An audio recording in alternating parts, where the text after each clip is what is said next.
부정청탁과 금품 등의 수수를 금지하는 김영란법이 오늘부터 시행됐습니다. 고급 음식점 등 식당가는 평소보다 한산한 모습입니다. 철도 파업이 이틀째로 접어들면서 화물수송의 차질이 빚어지고 있습니다. 여객 수송은 큰 문제 없으나 파업이 장기화할 경우 승객 불편이 우려됩니다. 우리나라 국민이 집을 사면서 은행에서 빌린 돈이 1인당 평균 1억 원을 넘었습니다. 가계부채의 원리금 평균 상환액은 지난해 952만 원으로 급증했고 올해는 1,000만 원이 넘을 것으로 보입니다. 세계경제포럼 WEF가 발표한 국가 경쟁력 순위에서 우리나라가 3년째 26위에 머물고 있습니다. 여러분 안녕하십니까? YTN 경제특화 뉴스 쏙쏙경제 증시부터 정리합니다. 어제 단기 급등했던 우리 증시, 오늘은 한 박자 쉬어가는 흐름이었습니다. 산유국 회담에서 생산량 동결 합의가 어려울 거라는 전망에 국제유가가 급락하면서 증시에 부담을 줬습니다. 또 수출업체의 달러 매도와 미 대선 후보 트럼프 리스크 완화로 어제 급락했던 원달러 환율은 오늘 단기 급락에 따른 반등세로 소폭 올랐습니다. 자, 유가 하락 속에 SK이노베이션과 S-오일 그리고 GS칼텍스를 거느린 지주회사 GS가 가파르게 하락했습니다. 또 전면 파업 중인 현대차와 관련주들은 파업이 길어져 경제 손실이 커지면 30일간 파업이나 쟁의 행위가 금지되는 긴급 조정권 발동을 정부가 시사하면서 낙폭을 더 키웠습니다. 하락장에서 경기 방어주 성격 띠는 통신주로 매수세가 몰리면서 SK텔레콤과 KT가 강보합 마감했습니다.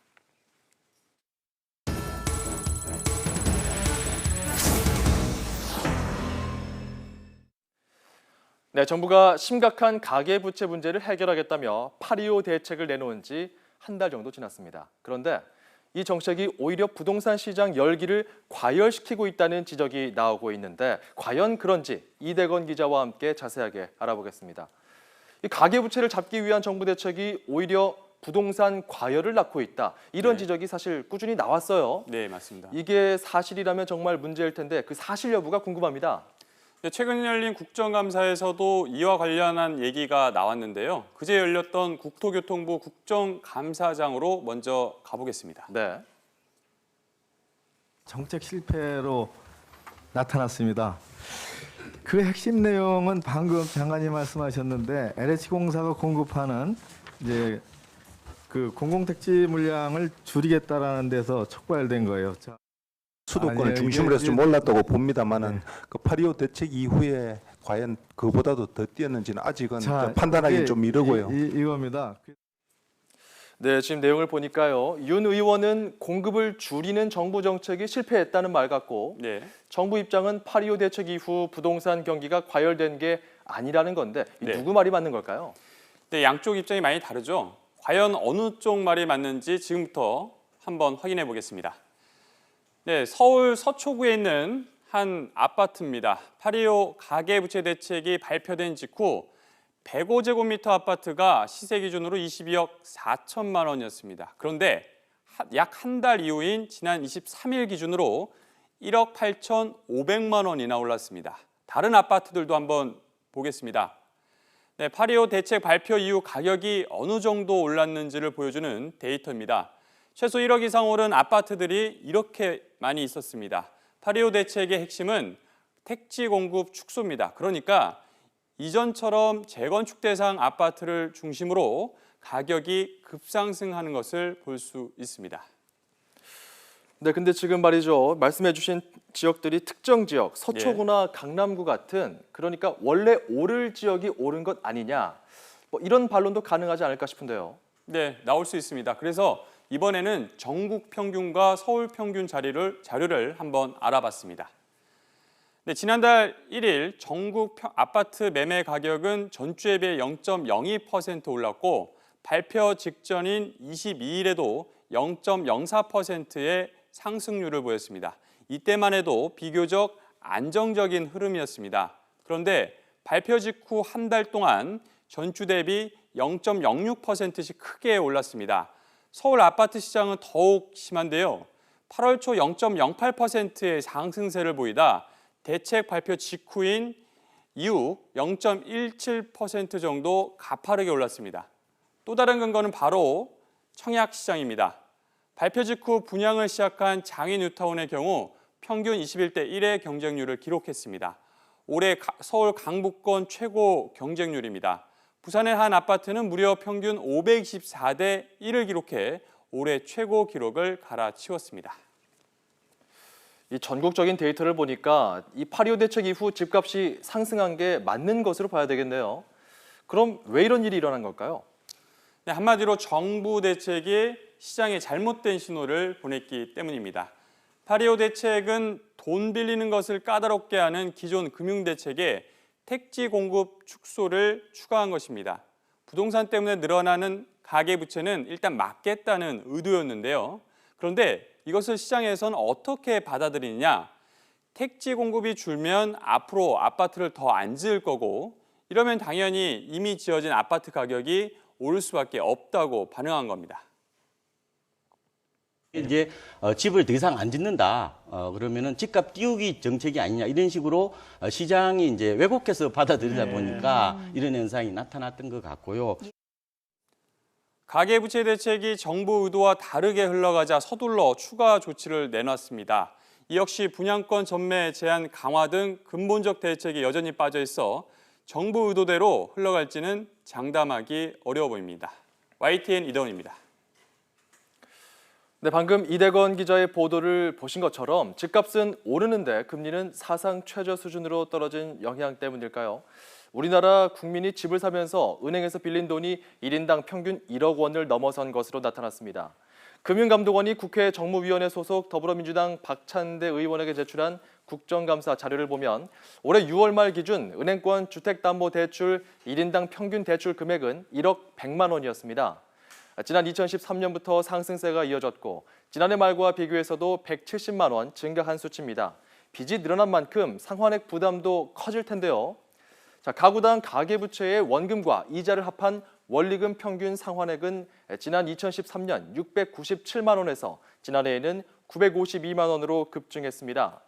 올해는 1,000만 원을 넘어설 것으로 예상이 되는데요. 한 집당 한 달에 80만 원 이상을 대출 상환에 써야 하는 셈입니다.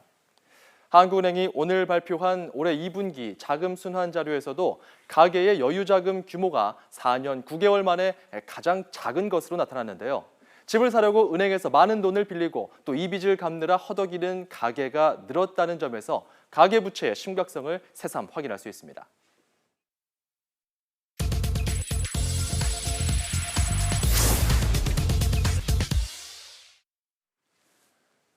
부동산 경기의 활황 속에서도 건설업계에는 대규모 구조조정 한파가 불어닥치고 있는데 왜일까요?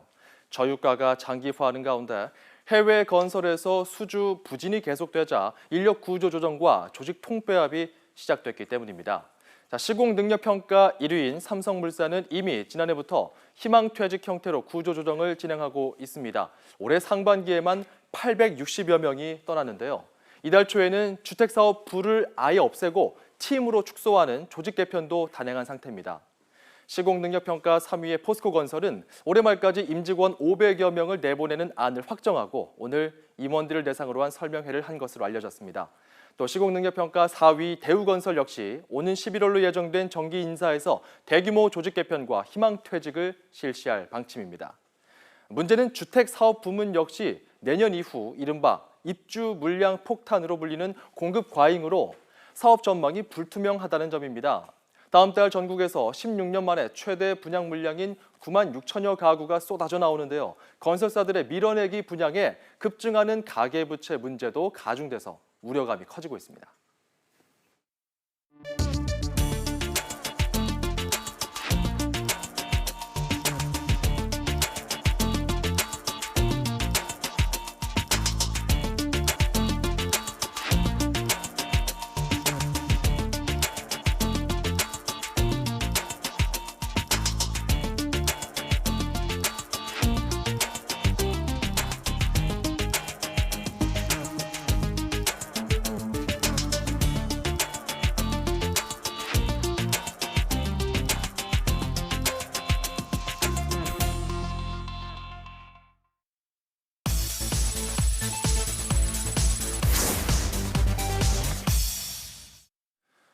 올해 1월부터 7월까지 혼인 건수가 16만 5천여 건으로 역대 최저치를 기록했습니다.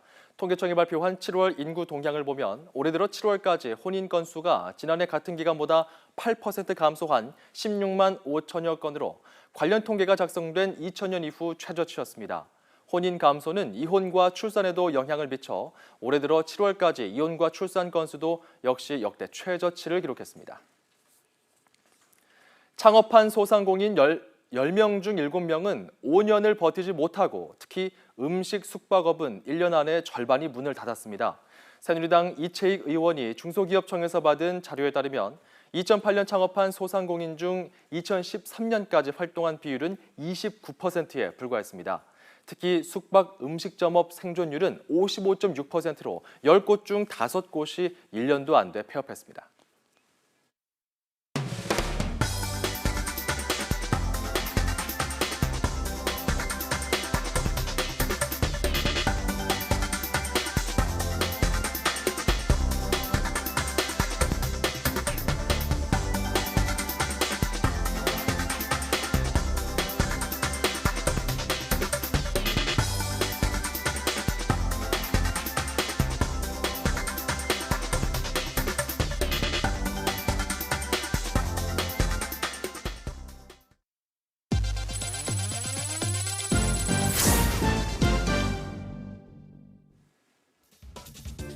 삼성전자와 LG전자가 글로벌 쇼핑 관광 축제를 표방한 코리아 세일 페스타를 맞아 파격적인 할인 판매에 나섭니다.